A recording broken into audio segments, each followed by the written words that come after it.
Hey guys, welcome back to my channel. So again, this is a video that's going out to my channel members first. If you want to have early access to these young and pregnant recaps that I'm catching up on, I watched 4 episodes over the weekend. By the way, sorry for the background noise. They're doing construction on my building. So again, if you want to have early access, make sure to hit that join button down below and become a channel member. So this is a recap of the 16th episode of the show. We start off with Kaya.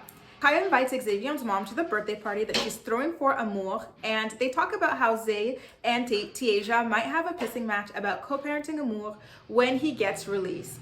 Brianna invites Stage 5 Ashley to her house to talk about her dating life, and apparently Briggs was cheating on her left and right, which doesn't surprise me. Like, it was very obvious that he was an Instagram thotty just using her to get clout. It felt like everybody but her could see that. Moving on to Rachel, she announces that she's ineligible to get her permit because she was once caught driving without a license. Oh my God, it's always one thing after another with that girl. It has to suck though, I have to say. So she does have to do an 8-hour defensive driving class in order to be eligible, which is too bad.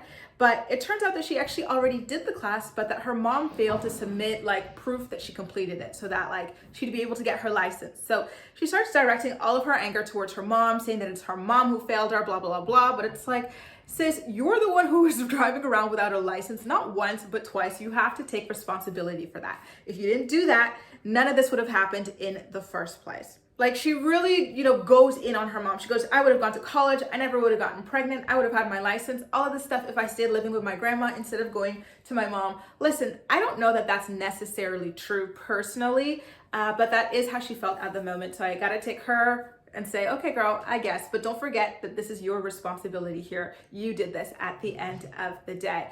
And also on the other side, your grandma raised your mom, and look at how your mom turned out. So I don't know that she's all that great personally, but I digress. Now, in DeKalb, Kayla tells her mom about Luke's mom talking crap about her and calling her a hoe. Then we go back over to Kaya, who tells Zay that she's gonna set up a video visit for Amour's birthday, and he really chews her up for never setting it up before. He's like, I only have a couple months left in here, and now all of a sudden you're gonna put a video thing together and you want praise for it?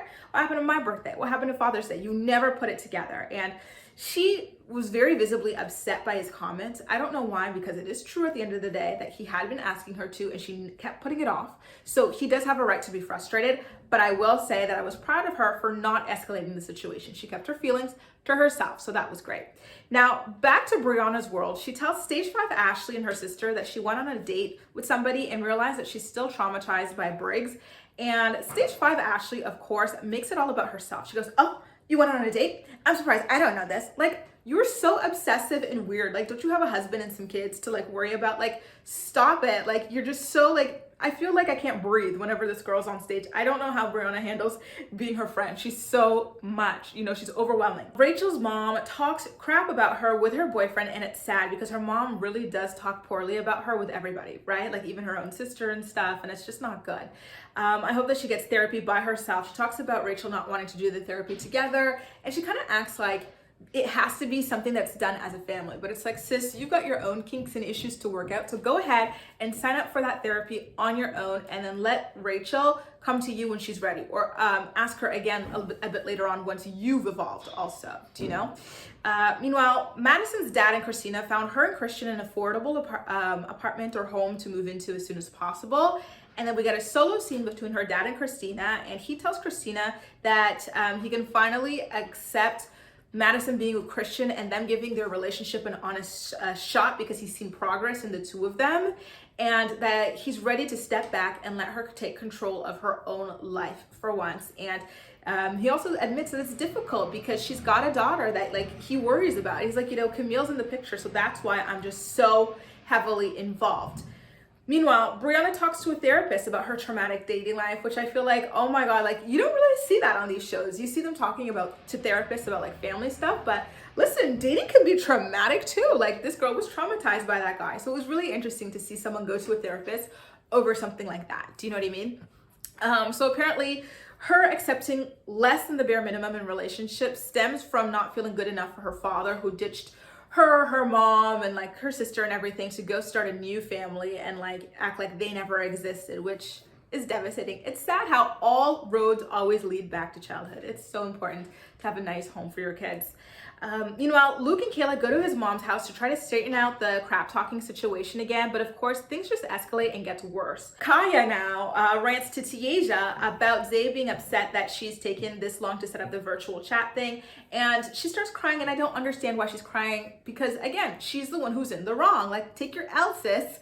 I really like that Tiaja kept it real with her, and she's like, well, it is true, you've taken a long time to get it done, and he has asked you multiple times to get it done. So come on now. And Tiaja even says, I've told you to take Amour up to the jail to visit Xavier, because the kid does not remember his own dad, and you won't do that either. And so it's like, okay, I like Tiaja. She keeps it real with people. Now, back to Kayla versus Luke's family. So his wife's sister and mom insisted on being mad for Luke, which is weird. Like, they kept telling Kayla, oh, you can't keep talking about the past, blah, blah, blah. And Kayla's like, well, what about you guys? Luke is happy with me. He's forgiven me. He's moved on. So what are you guys holding on to? Do you know what I mean? And then that's when all hell breaks loose. Like, the mom randomly calls Kayla a bitch, and then his sister, like his wife's sister, like charges at Kayla, and honestly, they look so sloppy, they look so ignorant, they look so disgusting, and it was just completely uncalled for. Like, it was just ghetto, y'all. I did not like that. I really don't like when like these fights happen on TV. It just looks a mess. It looks like a trashy ghetto ass mess every single time, regardless of who's involved. So, and again, I can't believe his old ass mama was out there in the streets following the car, screaming, charging at Kayla, calling her a stupid bitch. She honestly should be ashamed of herself. There was no reason for that, and she looked a plumb fool.